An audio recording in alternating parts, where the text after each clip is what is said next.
The government has announced a major extension of its Troubled Families programme in the Midlands. It's where support workers go directly into the homes of those who are struggling to help stop crime, truancy and antisocial behaviour.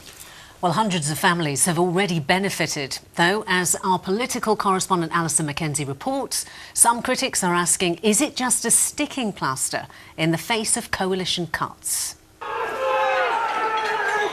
The inner city riots of 2011 were the trigger for David Cameron's Troubled Families scheme.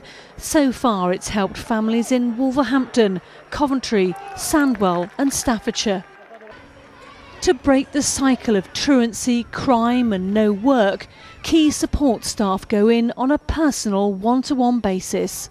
Helena is a mum of 5 in Leicestershire. It was like she was a friend. She didn't hold up the board and say, this is how it's going to be, this is what I'm going to do. She would just tell me what she can do, and she'd be like a shadow.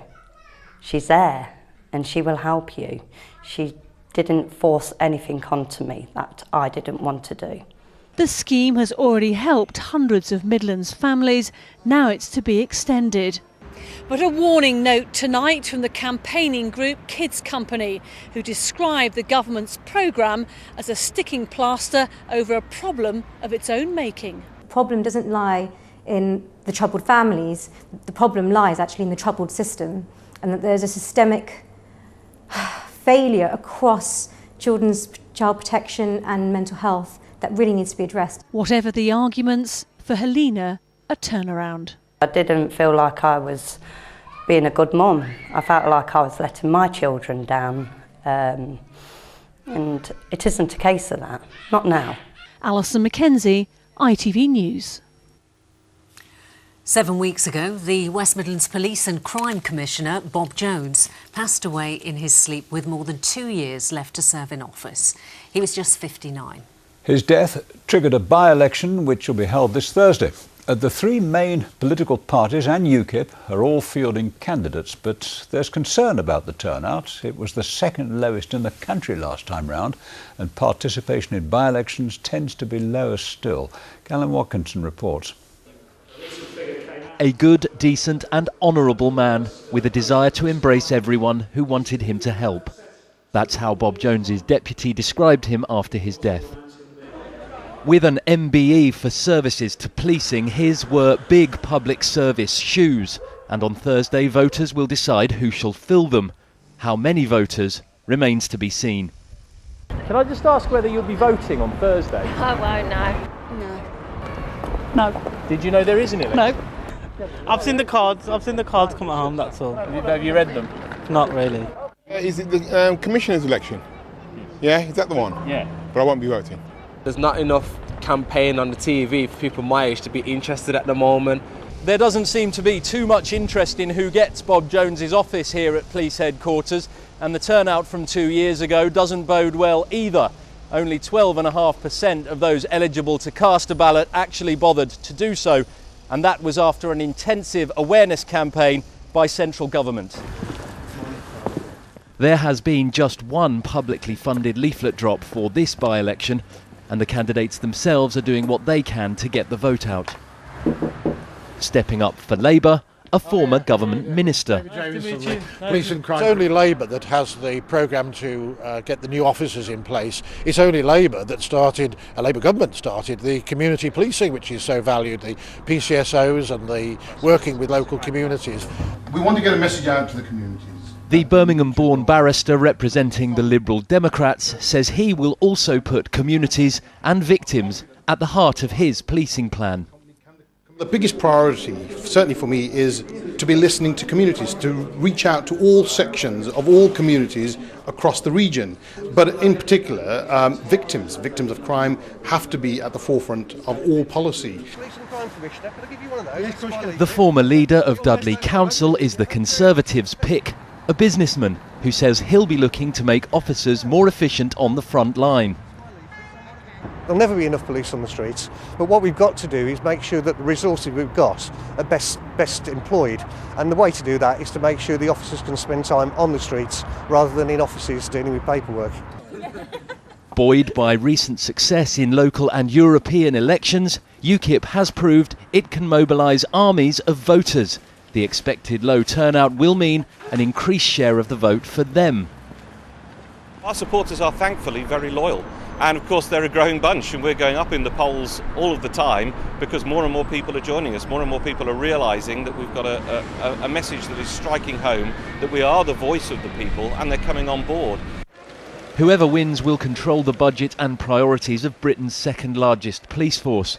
But if the turnout is as low as many are predicting, he will do so with the flimsiest of democratic mandates. Callum Watkinson, ITV News. And you can hear more from all of the candidates in this week's elections on our website. Just go to itv.com/central. The national and international news is a few moments away, so let's take a look at what's coming up tonight. We're live in Iraq as the tide appears to turn against the Islamic State rebels. The Prime Minister says threaten our security right here. The uncle of the Afghan man who died in a container at Tilbury says he was hoping for a better life.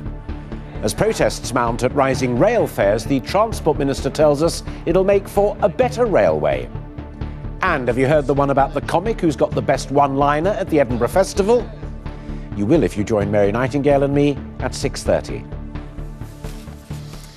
Well, football now, and a number of our Midlands teams are in action in the Football League tonight. In the Championship, Birmingham City will be hoping for another win at St Andrews as they welcome Ipswich. Meanwhile, Derby County are away at Charlton. Coventry take on Barnsley in League One. Port Vale are away at Oldham, and Walsall host Yeovil. And in League Two, Burton face Exeter. Cheltenham and Shrewsbury are also both in action at home. And you will be able to keep up to date with the scores tonight on our website. Now, though, he's been stung by a Portuguese man-o'-war. He was protected from a shark by a pod of dolphins and pursued by giant jellyfish. But Adam Walker is still planning another extreme swim in a challenging stretch of ocean. He is the only Brit to have completed the world's toughest open water challenge, Ocean 7, in some of the most dangerous waters in the world. It's the aquatic equivalent of the 7 summits, and only 4 people in the world have ever finished it. Jane Hesketh reports. This is the amazing moment when Adam was joined by a pod of dolphins as he swam across the Cook Strait in New Zealand. They were protecting him from a shark that was lurking below. Unbelievable, and they wedged me in like a triangle, and I felt like part of the pod, and they never left my side. And even after the sharks left, after half an hour, they stayed for another hour. And people, dolphin specialists, are saying, you know, this is unheard of in the wild to spend so long with another human being. I really felt protected. I wasn't scared of the shark. And after that, I thought to myself, look, I've got to really focus. Thanks, dolphins, for your support, but I've really got to focus on the rest of the swim. That was his 6th swim in the Ocean 7 Challenge. He started with the English Channel, followed by the Strait of Gibraltar. Then came the Molokai Channel in Hawaii and the Catalina Channel in the US. Then the Tsugaru Strait in Japan, the Cook Strait in New Zealand, and finally the Irish Channel from Ireland to Scotland. In Hawaii, he made the state news. 33-year-old Adam Walker of Nottingham, England, left La'au Point on Molokai at 5:55 Thursday morning. By the time he stepped on the beach on Oahu at Diamond Head, it was 10:55 at night. I don't know what to say, really. It was just torture. It wasn't just the swim that was painful. Adam was also stung by a Portuguese man-o'-war, leaving him in agony. Big jellyfish. Got stung in the face. My spine went numb, I thought I was going paralysed, and I was violently sick as well, but managed to make it, and it took 17 hours, that swim, and twice I had shark underneath me as well, so if you want gruesome, there's gruesome for you. The Ocean 7 Challenge has changed Adam's life completely. He used to sell kettles and toasters. Now he's selling the joys of open water.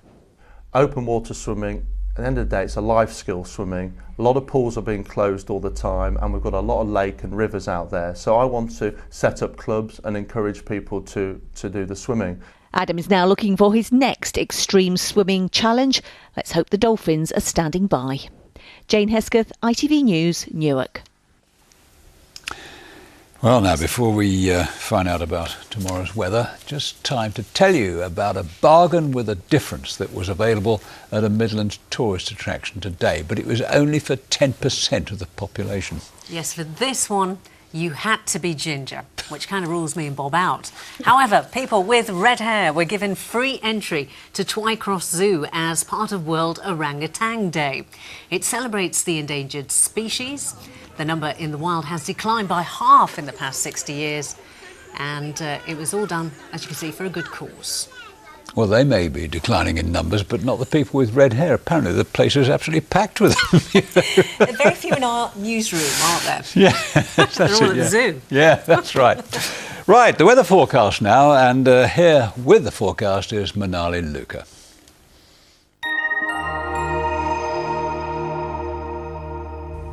Hello, good evening. We'll enjoy some fine spells of sunshine over the next couple of days, but also some scattered showers. So if you are going to be out and about, it is probably worth keeping your umbrella to hand, and a spell of rain to push in on Thursday night.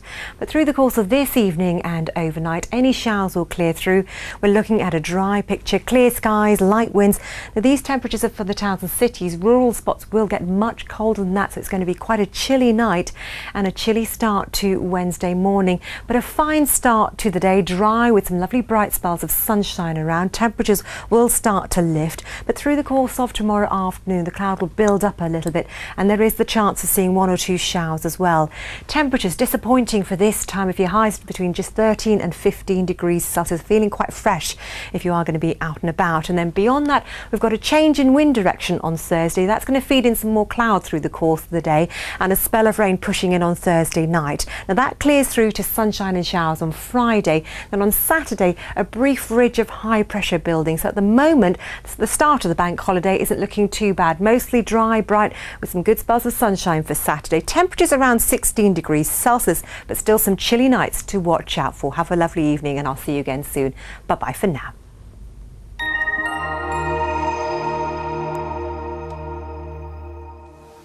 Now let's get a reminder of tonight's top stories on ITV News Central. A coach taking children from the West Midlands on a trip to the seaside has overturned on the M5. 6 people, including 1 child, suffered minor injuries. 53 people were on the coach in the crash, which happened just before 10 o'clock this morning. Pig farmers in the Midlands say they're under pressure to lower prices because of Russia's ban on food imports from a number of Western countries. There's been a big increase in the supply of pork on world markets. And a father of 4 from Herefordshire has been given an 18-month conditional discharge for causing unnecessary suffering to 4 fish after he swallowed them alive during an internet drinking challenge. Paul Wooding posted a video of himself swallowing the minnows online. And he also had to pay costs of £515, which hopefully he found fairly hard to swallow. That's it from us tonight. See you tomorrow at 6. Bye-bye. Bye-bye.